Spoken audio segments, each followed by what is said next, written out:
Hi guys and welcome back to my channel. So for today's video, ipakita ko sa inyo kung papaano nung nagpagawa ako ng windshield molding.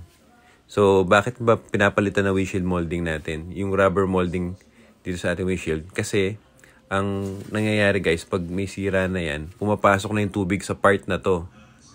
So sa mga naka-experience dyan, comment down below kung ano yung mga naging experience nyo dyan. Yan, magkabilaan yan. Sa akin guys, yan, magkabilaan. Pumapasok yung tubig. So, napaka-hassle lang na kapag maulan. So, ito yung video na dinala ko na siya dun sa naggagawa.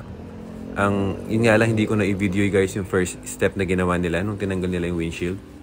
Ito kasi yung part na tinatanggal nila yung mga excess na rubber molding. So, ayan, kung makikita nyo, inaano nila, tinatanggal nila. And then, dito naman guys, pag makikita nyo, may parang part na nabutas na. So, yan. Hindi na siya part ng rubber molding. So, meaning, kahit na magpalit kayo ng rubber molding, tapos na hindi nyo napapalitan or natatakpan yung mga butas na yan, is wala rin. Kumbaga, sayang din.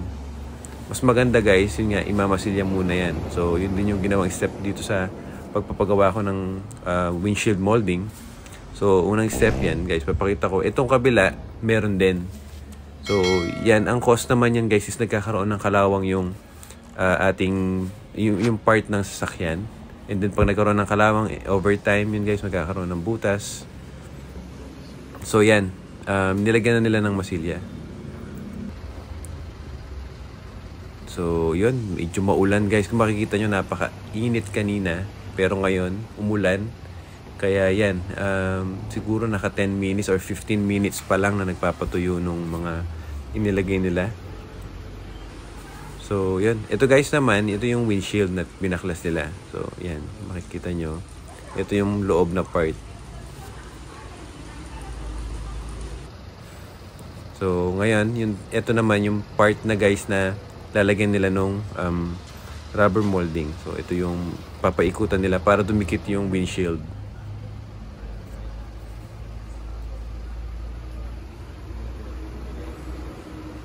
So, papakita ko sa inyo kung anong ginamit nilang material. So, ito. And yung mga gamit na...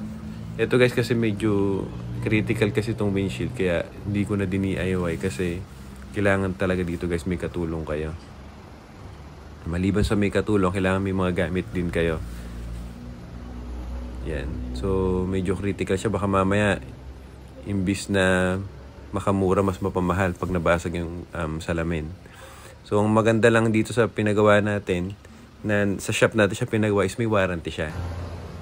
So, kung magka-problema man, dalhin lang sa kanila, i-re-repair ulit nila. So, ang warranty nito is 6 months. So, depende rin siguro sa usapan nyo guys, pero yun, ito, 6 months warranty siya. So, kung nagka-problema, hindi masyadong madikit, nalaglag yung salamin, papalitan nila guys, pati mismo yung salamin. Yun yung sabi nila.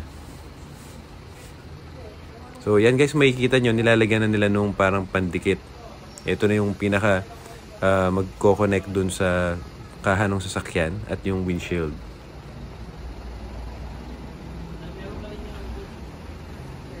So, lalagyan yan, paikot.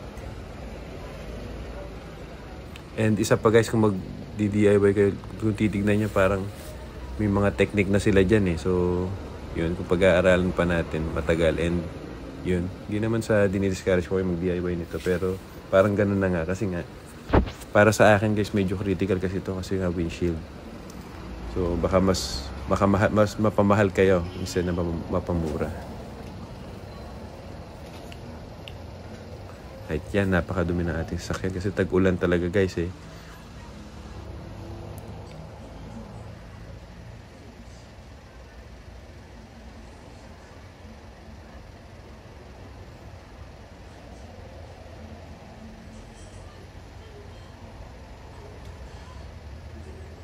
So yun guys, dapat pang nagpagawa kayo, i-make sure nyo din guys na yun nga, walang kalawang sa part ng sasakyan or butas. Kasi kung meron, parang mag-aaksaya lang kayo ng pera, possible na bumalik ulit yung mga tubig na, possible na makapasok pa rin yung tubig sa sasakyan dahil sa mga butas. So, yan.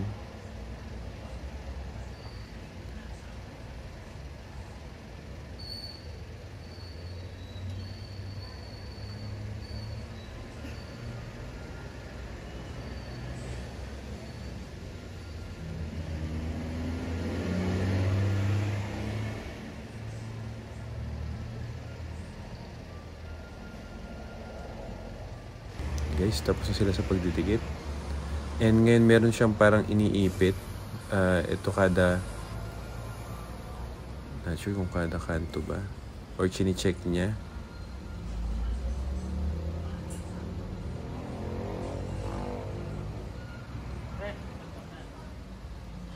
Guys, di ko sure guys kung ano inipit niya. And ito guys pala yung part na naidikit na yung salamin. Nilalagyan nila ng tape kasi kailangan hindi masyadong mag-move yung salamin. And yan guys, tapos na. Kung makikita nyo, pinapalitan ko na rin kasama tong sa baba. So bumili na lang din ako sa online kasi mas mura. And eto. Ayan na siya ngayon guys. So maganda na ulit. And wala na ring leak. So yun, maraming salamat sa panonood ng video. Please subscribe na lang guys sa my channel and like this video. Salamat!